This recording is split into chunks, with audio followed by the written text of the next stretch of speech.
ইতিহাস গড়ল বাংলার বাঘিনীরা। মায়ানমারকে হারিয়ে এশিয়ান কাপে দারুণ জয় পেল বাংলাদেশ। আজ বিকেলে ইয়াঙ্গুনের খুলনা স্টেডিয়ামে এএফসি এশিয়ান কাপ 2026-এর বাছাই পর্বে মুখোমুখি হয় বাংলাদেশ ও মায়ানমার নারী ফুটবল দল। ম্যাচের ফলাফল বাংলাদেশ 2, মায়ানমার 1। খেলার শুরু থেকেই আগ্রাসী মেজাজে দেখা যায় বাংলাদেশি নারী দলকে।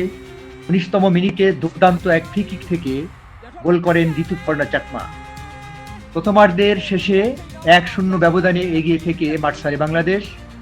দ্বিতীয়ার্ধে 71তম মিনিটে আসে বাংলাদেশের দ্বিতীয় গোল, যা খেলার মোড় সম্পূর্ণরূপে ঘুরিয়ে দেয়।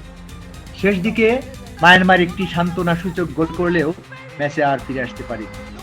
এই জয়ের ফলে বাংলাদেশ নারী দল এএফসি এশিয়ান কাপের মূল পর্বে খেলার সম্ভাবনা আরও মজবুত করল।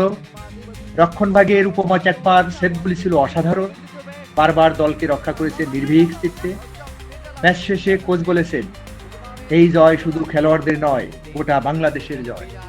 লুৎফুল কবির, দেশ দর্পণ টেলিভিশন।